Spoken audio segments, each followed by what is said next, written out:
வணக்கம் டாக்டர் ஸ்ரீராம். இந்த நம்புறது நிகழ்ச்சியில் உங்களை சந்திக்கல ரொம்ப மகிழ்ச்சியாக இருக்குது. தேங்க்யூ. உங்களுடைய பள்ளி வாழ்க்கையை எங்கே ஆரம்பிச்சிங்க அதை சொல்லுங்கள் நேயர்களுக்கு.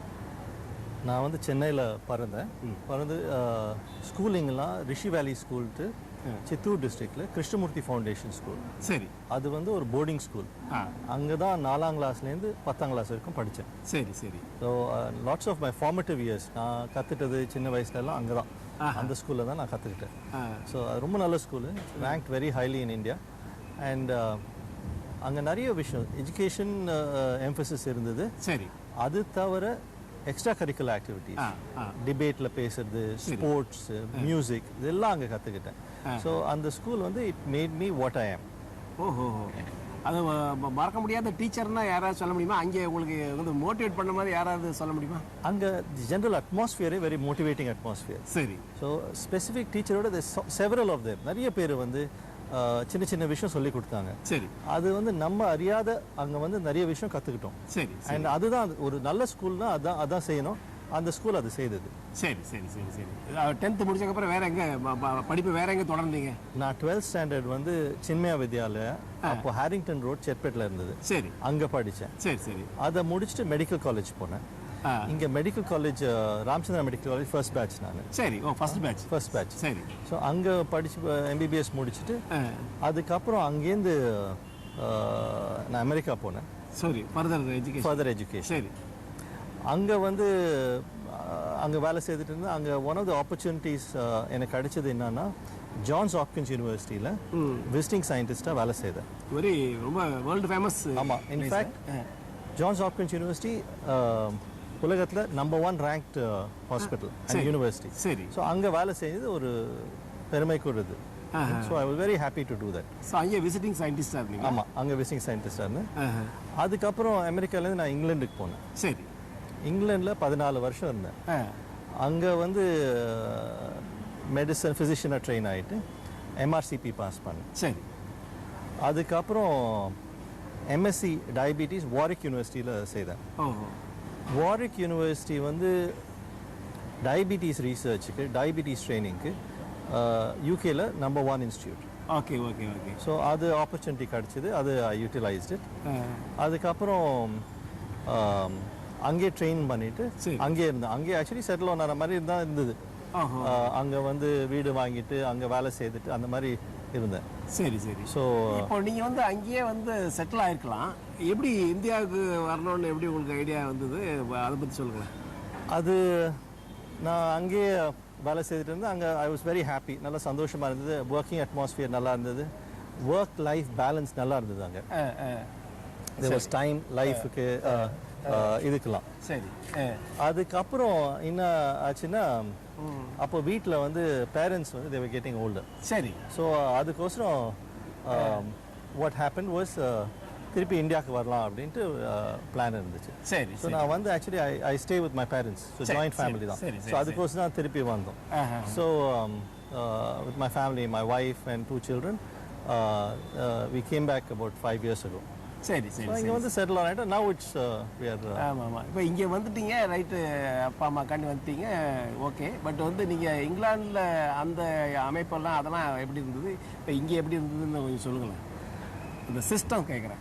சிஸ்டம் இங்கிலாண்டில் வந்து எல்லா சிஸ்டமும் வந்து ரொம்ப ஆர்கனைஸ்டாக இருக்கும். சரி. எவ்ரி திங் வந்து இட்ஸ் செட்டப். அதில் வந்து நம்ம ஃபிட் ஆகணும். அங்கே வந்து we should be able to adjust to that. And அது வந்து சின்ன வயசில் போகிறச்சு நம்ம ஈஸியாக அட்ஜஸ்ட் ஆகிறோம்.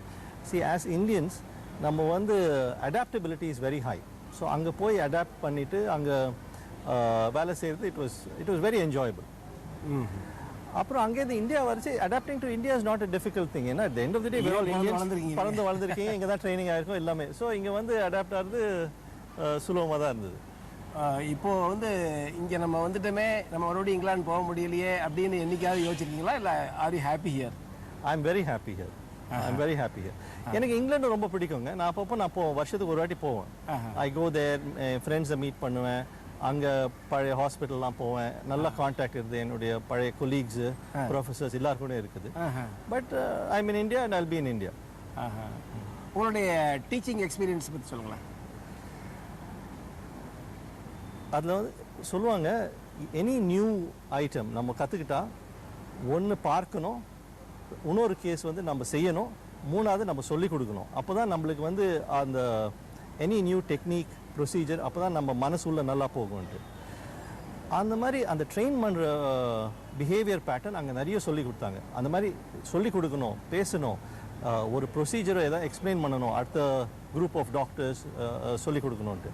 ஸோ அதுலேயே அந்த மாதிரி டீச்சிங் பாயிண்டில் நான் வந்து இன்வால்வ் ஆனேன். அங்கே எம்ஆர்சிபி டீச்சிங் ட்ரைனிங் கோர்ஸஸ்க்கு ஐ வாஸ் இன்வால்வ். சரி. ஸோ அதை வந்து நான் இப்போ திருப்பி இங்கே வந்த அப்புறமா அதை நான் கண்டினியூ பண்ணுறேன். சரி. எப்படி கண்டினியூ பண்ணுறேன்னா, இங்கே வந்து இப்போ ஹிந்து மிஷன் ஹாஸ்பிட்டலில் இங்கே ஃபெலோஷிப் கோர்சஸ் இருக்குது, ஃபெலோஷிப் இன் டயபெட்டாலஜி கோர்ஸஸ் இருக்குது. சரி. அதுக்கு வி ஹேவ் ஸ்டூடெண்ட்ஸ், அவங்களுக்கு வந்து ட்ரெயின் பண்ணுறோம். அது 2 year கோர்ஸ். அது வந்து every week we have classes and every day we have some teaching. அது கண்டினியூ ஆகுது.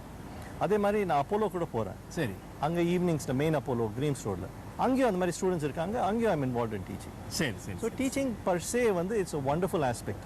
நம்ம வந்து ஏதாவது நம்மளுக்கு தெரியும்னா அது சொல்லிக் கொடுக்குறது வந்து it's a very nice thing. Doctor, நீங்கள் வந்து இங்கே எம்பிபிஎஸ் முடிச்சுட்டு ஃபாரினில் போய் படிச்சிருக்கீங்க. வார்விக்கில் வந்து நீங்கள் வந்து எம்எஸ்சி வந்து டயபெட்டிஸ் படிச்சிருந்தீங்க. அது என்ன, அது 2 years கோர்ஸா என்னது? ஆமாம், அது 2 to 8 years கோர்ஸு. அது மாஸ்டர்ஸ் இன் டயபிட்டிஸ். சரி.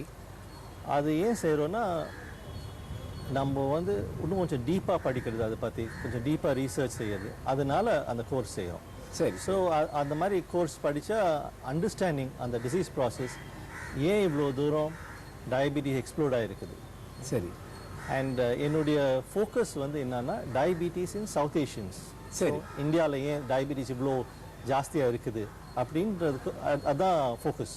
சரி சரி. நான் வந்து அது இப்போ நீங்கள் பார்த்தீங்கன்னா நான் கம்யூனிகபிள் டிசீஸஸில் diabetes is a foremost disease. இப்போது டயபிட்டிஸ் ஒரு டிசீஸ் உலகத்தில் எல்லா பார்ட்ஸ்லையும் இன்க்ரீஸ் ஆகிட்டு இருக்குது. அண்ட் ஸ்பெஷலி இந்தியாவில் நிறைய இன்க்ரீஸ் ஆகுது. அண்ட் என்ன சொல்கிறாங்கன்னா, south India especially Chennai and தமிழ்நாடுல டயபிட்டிஸ் ரொம்ப ப்ரிவலண்ட்டாக இருக்குது, ரொம்ப நிறைய இருக்குது. அது ஏன் இருக்குதுன்னு அது என்ன காரணம்னு நீங்கள் நினைக்கிறீங்க? அதுக்கு வந்து ஒரு காரணம்னு இல்லைங்க. அதுக்கு வந்து நம்ம லைஃப் ஸ்டைல், நம்ம டயட் எப்படி மாறி இருக்கு, நம்ம டயட், நம்ம ஜெனட்டிக்ஸ், நம்ம வந்து நம்ம பிறக்கச்சே நம்ம கூட இருக்கிற ஜெனட்டிக் ஃபேக்டர்ஸ், அதெல்லாம் சேர்ந்து ஒரு சாம்பாரில் எப்படி எல்லாத்தையும் சேர்ற மாதிரி அது மாதிரி எல்லாத்தையும் சேர்ந்து வந்து அதனால தான் நம்மளுக்கு வந்து டயபிட்டிஸ் ஜாஸ்தியாக இருக்குது. இப்போது அந்த இதனுடைய விழிப்புணர்வு எந்த அளவுக்கு இருக்குதுன்னு நினைக்கிறீங்க? இப்போ இதை பற்றி விழிப்புணர்வு வந்துருச்சா இந்தியாவில்? ஐ திங்க் ஜாஸ்தி ஆகிட்டே வருது. இப்போது எல்லாருக்கும் வந்து டயபிட்டிஸ் ஜாஸ்தியாக இருக்குதுன்ட்டு தெரியுது. அது ஏன் முக்கியமாக தெரியணும்னா, இப்போ நீங்கள் பார்த்தீங்கன்னா 46% of people with pre diabetes அவங்களுக்கு தெரியல, அவங்க இந்த மாதிரி சுகர் ஜாஸ்தியாக இருக்குதுன்னு அவங்களுக்கு தெரியல. ஸோ அந்த மாதிரி தெரியாத இருக்குச்சு, அவங்க போய் அவங்களுக்கு வந்து டயபிட்டிஸ்னு ஒரு வியாதி இருக்குது, அதை டெஸ்ட் பண்ணணும். அதை டெஸ்ட் பண்ணிவிட்டு அதுக்கு லைஃப் ஸ்டைல் சேஞ்சஸ் தினம் நடக்கணும், 1/2 மணி நேரம் 1 மணி நேரம் நடக்கணும், டயட் சேஞ்சஸ் செய்யணும். இதெல்லாம் ரொம்ப முக்கியங்க. இதெல்லாம் வந்து உணர்வு இப்போ வந்திருக்குது, இன்னும் நிறைய வரணும். அந்த எக்ஸசைஸ், டெய்லி வாக்கிங். இப்போ முன்ன வந்து நீங்கள் பார்த்தீங்கன்னா நம்ம லைஃப் ஸ்டைல் 100 years இருக்கும் நிறைய வாக்கிங் இருந்தது. இப்போது ஸ்லோலி ஓவர் த இயர்ஸ் நம்ம வாக்கிங் வந்து குறைஞ்சிருக்கு, டெய்லி எக்ஸசைஸ் குறைஞ்சிருக்குது. முன்ன வந்து வீட்டில் எல்லார் வீட்லேயும் சைக்கிள் இருக்கும், சைக்கிள் எடுத்துகிட்டு வெளியில் போவாங்க. இப்போ அது பைக் ஆகிடுச்சு. ஸோ அது வந்து எக்ஸசைஸ் குறைஞ்சிட்டே வருது. ஸோ இது வந்து நம்ம இஃப் யூ ஆர் அவேர் இந்த மாதிரி நம்மளோட எக்ஸசைஸ் குறைஞ்சிட்டு வருது, இதனால நம்ம வந்து இன்னும் கொஞ்சம் எக்ஸசைஸ் செய்யணும். அண்ட் டயபிட்டிஸ் இருந்ததுன்னா டாக்டரை போய் பார்க்கணும். முன்ன வந்து எப்படி நினைப்போன்னா, டயபிட்டிஸ் வர மாதிரி இருந்துச்சுன்னா மாத்திரை எடுக்கக்கூடாது, கொஞ்சம் டிலே பண்ணலாம், எதுக்கு மாத்திரை எடுக்கணும்னு ஃபீலிங் இருந்தது. இப்போ என்ன வியூ பாயிண்ட் இருக்குன்னா, அந்த மாதிரி டயபிட்டிஸ் வர மாதிரி இருக்குல்ல, டயபிட்டிஸ் இருக்குன்னா அதுக்கு கரெக்டாக ட்ரீட்மெண்ட் எடுக்கணும். ஏன் கரெக்டாக ட்ரீட்மெண்ட் எடுக்கணும்னா, கரெக்டாக ட்ரீட்மெண்ட் எடுத்தால் அதனுடைய காம்ப்ளிகேஷன்ஸ், டயபிட்டிஸ் வந்து ஹார்ட் எஃபெக்ட் பண்ணும், ஐ எஃபெக்ட் பண்ணும், கிட்னியை எஃபெக்ட் பண்ணும், பெரிஃபரிஸ் எஃபெக்ட் பண்ணும், அதெல்லாம் குறைக்கலாம். அண்ட் அதுதான் நம்மளுடைய வேலை. டாக்டர், உலகத்திலேயே எத்தனை நாடுகளில் வந்து இந்த டயபிட்டிஸ் வந்து அதிகமாக வந்து அவங்க பாதிக்கப்படுறாங்கன்னு நீங்கள் நினைக்கிறீங்க? இப்போது கரண்ட் ஸ்டாட்டிஸ்டிக்ஸ் பிரகாரம் சைனா, இந்தியா, அமெரிக்கா, இந்த 3 நாடு தான் டயபெட்டிக்ஸ் நிறைய இருக்காங்க. சரி. ஆனால் என்ன சொல்கிறாங்கன்னா 2030 இந்த நாட்டில் டயபிட்டிஸ் இருக்கும், பட் இந்தியாவில் the population of diabetics double ஆகும். ஸோ டயபிட்டிஸை மேனேஜ் பண்ணுறது இப்போதைக்கு ரொம்ப முக்கியமான விஷயம். ஏன்னா ஆல்ரெடி டயபிட்டிஸ்க்கு நம்ம percentage of total health care cost is more than 10%. இது போக போக இது இன்னும் இன்க்ரீஸ் ஆகும். இது வந்து 15%, 20% அந்த மாதிரி போகும். இதை ப்ரிவெண்ட் பண்ணணும்னா நம்ம டயபிட்டிஸ் அவேர்னஸ் நிறைய இன்க்ரீஸ் பண்ணணும். டயபிட்டிஸ் இன்ஸ்டியூட் செட்டப் பண்ணணும். பீப்புளுக்கு வந்து இந்த மாதிரி டயபிட்டிஸ்னு இந்த வியாதி இருக்குது, இதனால் இவ்வளோ காம்ப்ளிகேஷன்ஸ் வரும், இதை நல்லா கண்ட்ரோல் பண்ணணும்னு இன்ஃபர்மேஷன் கொண்டு போகணும். இது யாரோட ரெஸ்பான்சிபிலிட்டி? இது வந்து பீப்புளோட responsibility. Health care fraternity, doctors, nurses அவங்களோட ரெஸ்பான்சிபிலிட்டி, கவர்மெண்ட்டோட ரெஸ்பான்சிபிலிட்டி, நான் கவர்மெண்டல் ஆர்கனைசேஷனோட ரெஸ்பான்சிபிலிட்டி. ஸோ இது கலந்த ரெஸ்பான்சிபிலிட்டி. எல்லாருமே ரெஸ்பான்சிபிலிட்டி எடுத்துட்டு இந்த மாதிரி ஒரு தொந்தரவு இது நிறைய பெருசாக போகுது. அண்ட் 2030 இந்தியாவில் இவ்வளோ இன்க்ரீஸ் ஆக போகுதுன்னா அது நம்ம we should be aware. And அதுக்கு வந்து the biggest advantage you can give to somebody with a disease process is knowledge. நம்ம வந்து சொல்லி கொடுக்கலாம், இந்த மாதிரி தொந்தரவு இருக்குது, நீங்கள் வந்து தெரிஞ்சுக்கோங்க. தெரிஞ்சுக்கிட்டாலே 50% of the problems are sorted. அது தெரிஞ்சுக்கிட்டு நம்ம ரெஸ்பான்சிபிலிட்டி எல்லாருக்கிட்டையும் சொல்லணும். ஆஸ் டாக்டர்ஸ் நம்ம வந்து கம்யூனிட்டி கிட்ட போய் பேசணும். இந்த மாதிரி டயபிட்டிஸ் வந்து இருக்குது, இவ்வளோ பெரிய ப்ராப்ளம்ஸ் இருக்குது, இவ்வளோ காம்ப்ளிகேஷன்ஸ் இருக்குது, இதை வந்து நம்ம கரெக்டாக டீல் பண்ணணும், இது வந்து தெரிஞ்சுக்கணும், நீங்கள் போய் டாக்டரை பார்க்கணும் தொந்தரவு இருந்துச்சுன்னா, அதெல்லாம் நம்ம வந்து சொல்லணும். அது ரொம்ப முக்கியம். கார்ப்பரேட் சோஷியல் ரெஸ்பான்சிபிலிட்டி ரொம்ப அதிகமாக வந்து பேசிகிட்டு இருக்காங்க. இப்போ வந்து மத்திய அரசும் அதுக்கு முக்கியத்துவம் கொடுத்துட்ருக்காங்க. உங்கள் இந்த நிறுவனத்தில் வந்து நீங்கள் வந்து அந்த சிஎஸ்ஆர் ஆக்டிவிட்டிஸ் வந்து நீங்கள் எப்படி எடுத்துகிட்டு போகிறீங்க? ஹிந்து மிஷன் ஹாஸ்பிட்டல் வந்து ஒரு charity institution. It's got more than 200 beds. It's a multi speciality tertiary care charity institution. Free eye surgeries ஒரு வாரமும். அது ஏன் செய்கிறோன்னா cataract is the most common cause of blindness. ஏன்னா இங்கே வந்து வெயில் நிறைய, அதனால் கேட்ராக்ட் வரும். ஸோ அதுக்கு வந்து 50 ஃப்ரீ ஐ சர்ஜரிஸ் ஒரு வாரமும் பேஷண்ட் வந்து வீட்டிலேருந்து கூப்பிட்டு வந்து ஐ சர்ஜரி பண்ணி வீட்டுக்கு திருப்பியும் போய் கூப்பிட்டு போய் விட்டுறாங்க.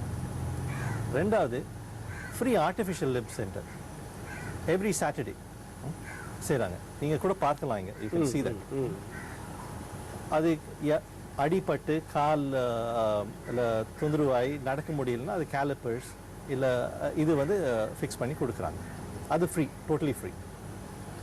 அப்புறம் இங்கே ஹிந்து மிஷன் ஹாஸ்பிட்டலில் free food for inpatients and their attenders.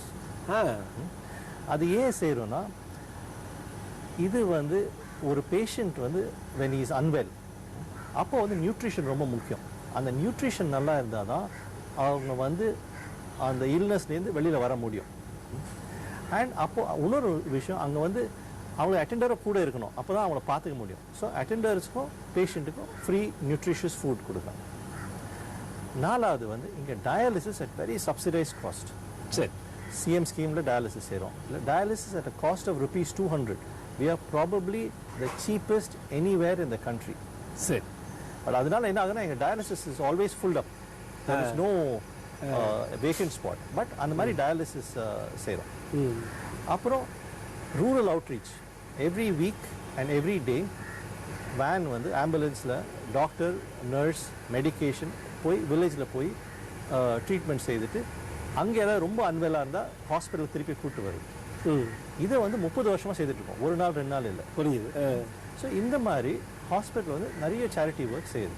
இது ஒரு அஃபோர்டபுள் ப்ரைஸஸ்லேயே பண்ணுறீங்க, சில பேருக்கு ஃப்ரீயாகவும் பண்ணுறீங்க. எக்ஸாக்ட்லி. ஸோ வெரி அஃபோர்டபுள் ரேட்ஸில் நடக்குது. இது தவிர சிஎம் ஸ்கீமில் நடக்குது. ரெண்டாவது இதே மாதிரி neuro surgery, spine surgery, complicated surgery, chemotherapy, இந்த மாதிரி entire spectrum of medical and surgical facilities இங்கே இருக்குது. ஸோ இந்த இன்ஸ்டிடியூஷன் என்ன செய்யுதுன்னா, ஒரு சேரிட்டி இன்ஸ்டிடியூஷன் வந்து it can do all the work that institution that is very well funded செய்ய முடியும் அப்படின்னு காமிக்கிறது Hindu mission hospital. CSR activities வந்து நீங்களும் பண்ணிட்டுருக்கீங்க. ஏன்னா கிட்டத்தட்ட இங்கேருந்து ஒரு 50-60 கிராமத்தில் உள்ள ஏழை எளிய மக்களுக்கெல்லாம் நீங்கள் வந்து மருத்துவ சேவை பண்ணுறீங்களே. ஆமாங்க, இது வந்து 30 வருஷமாக நடக்குது. So every day and every Sunday multi disciplinary camp நடக்குது. So ENT, ophthalmology, physician, surgeon, அந்த மாதிரி எவ்ரி சண்டே போய் எங்கள் ஃபீல்டு ஒர்க்கர்ஸ் வந்து அந்த வில்லேஜ் நாங்கள் வரப்போகிறோம், இந்த மாதிரி டாக்டர்ஸ் வரப்போகிறோம், உங்களுக்கு இந்த மாதிரி தொந்தரவு இருந்ததுன்னா நீங்கள் வந்து டாக்டர்ஸ் கிட்ட you can avail the benefit, avail the this thing. So அது போய் சொல்லிட்டு so Sunday and all of this is free of cost. அது இல்லாமல் சொன்னீங்க அன்னதானத்தை பற்றி சாப்பாடு வேற நல்ல ஒரு நியூட்ரிஷியஸ் ஃபுட், அதாவது வந்து இல்னஸ் டு வெல்னஸ்னு வேற ஒரு கன்செப்ட் சொன்னீங்க. True, very true, very true. அது வந்து I think it's very important. And நம்ம if you look at our culture and tradition, correct, நம்ம வந்து அன்னதானம் பண்றது is a very big concept of our culture. Yes. So I think it's important we take all the good aspects of everything, our culture, our tradition, எல்லாத்தையும் good aspects எடுத்துட்டு we need to move forward. The whole idea is for us to move forward, help our society, and you know, if we keep doing this, we'll become a society which is a very caring and a very progressive society. Doctor, இங்கே வந்து வேலை வாய்ப்புன்னு எடுத்துட்டா வந்து எத்தனை பேருக்கு நீங்கள் வேலை வாய்ப்பு இங்கே கொடுத்துருக்கீங்க இந்த இதில்? Hindu Mission Hospital 450 to 500 staff இருக்காங்க. சரி. So all of them work here and they get lots of training and opportunities. ரெண்டும் கிடைக்குது. அதனால அவங்க வந்து they are able to put forth their best. சரி சரி. அண்ட் இங்கே என்ன முக்கியமான விஷயம்னா இங்கே வந்து எல்லா ஸ்டாஃபுக்கும் இந்த ஹாஸ்பிட்டல் அவங்களுதுன்னு ஒரு sense of feeling and sense of belonging இருக்குது. And that is something we have tried hard to inculcate over the years. சரி. ஸோ இங்கே வந்து லாங் சர்விங் ஸ்டாஃப் நிறைய பேர் இருக்காங்க. So for years, 20 years, அந்த மாதிரி 25 years, 30 years அந்த மாதிரி. We are very proud of that. நீங்கள் வந்து உங்கள் ஃபேமிலியில் ஒரு ஸ்கூல் வேறு ரன் பண்ணுறதா கேள்விப்பட்டோம். அதாவது வந்து ஃபஸ்ட் ஜென்ரேஷன் ஸ்டூடெண்ட்ஸும் குறிப்பாக வந்து பெண்களுக்கான மாணவிகளுக்காண்டியே வந்து நீங்கள் ஒரு பள்ளிக்கூடம் நடத்துறதா கேள்விப்பட்டோம். ரெண்டாவது விஷயம் வந்து அந்த ஸ்வச் பாரத் தூய்மை இந்தியா இயக்கத்திலே வந்து தேசிய விருதுலாம் கூட அந்த பள்ளி வாங்கினதாக கேள்விப்பட்டோம். அதை பற்றி சொல்லுங்கள். ஆமாங்க, Vallur Gurukulam group of schools நடத்துகிறோம். It's fundamentally run by my father. சரி. அவர் வந்து இன்ஃபேக்ட் இந்த மாதிரி ஹாஸ்பிட்டல் ஸ்கூல்லாம் நடத்துறதுக்கு பத்மஸ்ரீ அவார்டு போன வருஷம் கிடச்சிது. சரி. அந்த ஸ்கூலில் 3000 ஸ்டூடெண்ட்ஸ் படிக்கிறாங்க. இந்த 3000 ஸ்டூடெண்ட்ஸ் ப்ரைமரிலி அவங்க வந்து ஃபர்ஸ்ட் ஜென்ரேஷன் லேர்னர்ஸ். அவங்க அப்பா அம்மா படிக்கலை, இவங்க வந்து படிக்கிறாங்க. அதில் எம்ஃபசிஸ் வந்து கேர்ள் சைல்டு, பெண் குழந்தைக்கு முக்கியத்துவம். இதில் என்ன முக்கியத்துவ இம்பார்ட்டன்ஸ்னா, ஒரு பெண் குழந்தைய வந்து படித்தாங்கன்னா அவன் ஃபேமிலியை வந்து இம்ப்ரூவ் பண்ணுறதுக்கு நிறைய வாய்ப்பு இருக்குது. அந்த ஸ்கூலில் வந்து அங்கே என்ன நோட்டீஸ் பண்ணுறோன்னா, இந்த மாதிரி ஒரு ஃபர்ஸ்ட் ஜென்ரேஷன் லேர்னர்ஸ்க்கு நல்ல ஆப்பர்ச்சுனிட்டி கொடுத்து நல்ல ஃபெசிலிட்டிஸ் கொடுத்தா அவங்க they will excel in their academic and cocurricular activities. அதை நல்லா பார்க்குறோம்.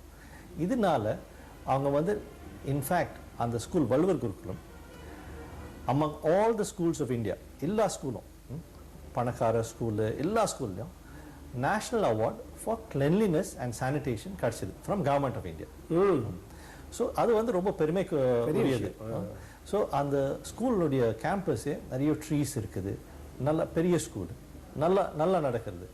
இதனால வந்து வாட் வி நோட்டிஸ், ஸ்டூடெண்ட்ஸ் வந்து ஹூ அதர்வைஸ் 6ஆம் கிளாஸ் வரைக்கும் படிச்சுட்டு வேலைக்கு போய் இல்லை வேறு ஏதாவது செய்யறது பதில் படிச்சுட்டு இன்ஜினியரிங், காமர்ஸ், அக்கௌண்ட்ஸ் இந்த மாதிரி ஃபீல்ட்ஸுக்கு தே கோ இன்.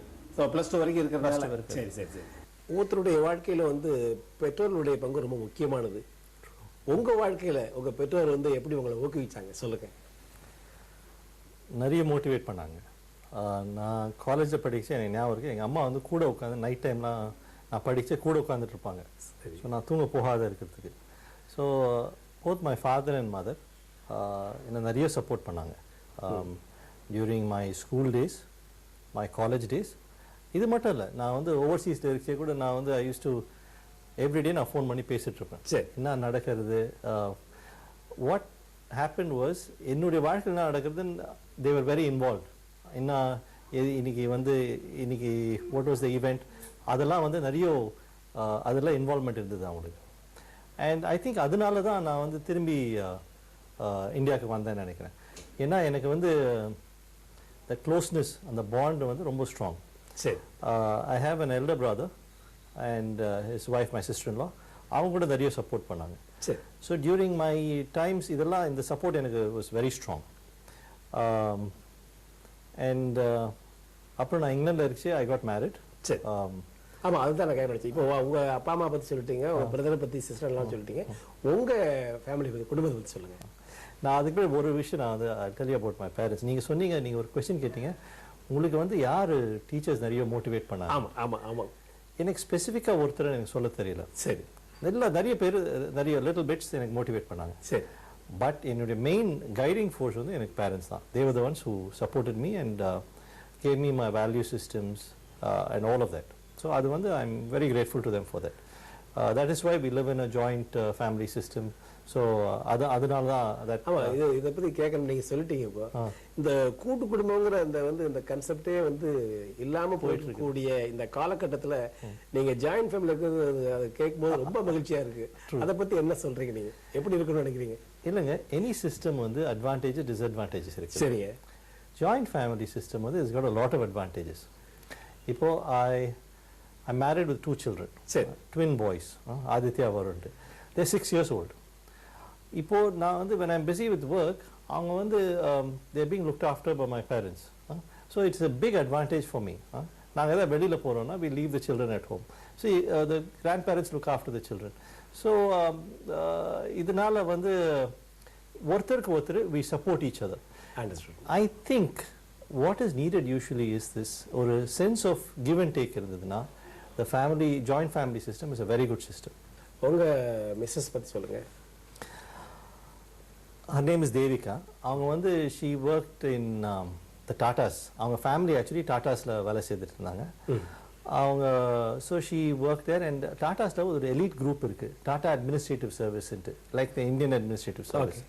So she is a member of that. She's qualified. She's part of that Tata Administrative Service. அவங்க வந்து Tata companiesல ஒன்னொன்னு they'll move them through the Tata companies. So she did that.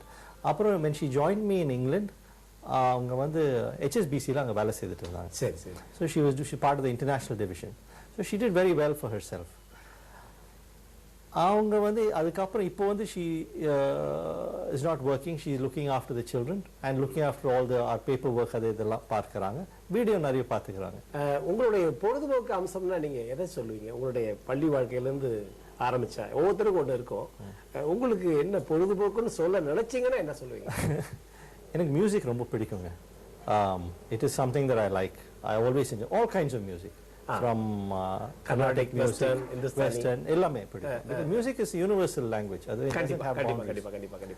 ரெண்டாவது I like to travel. So வெளிநாட்டுக்கு போய் பார்க்கிறது is something that I really like. ஏன்னா what we do is we have a culture, we have a tradition, we have a set of values. And அது போய் நம்ம வெளிநாட்டுல பார்க்கச்சே you find that we have a lot in common despite the fact that we are very different people. இப்போ இங்கேக்கும் say a French person or a Spanish person you think are very different, but actually it's not. நம்மளோட value systems are all the same. We are humans with the same set of emotions. And we form a lot of bonds. So அது வந்து it is something that is very wonderful. And traveling is the best form of knowledge acquisition.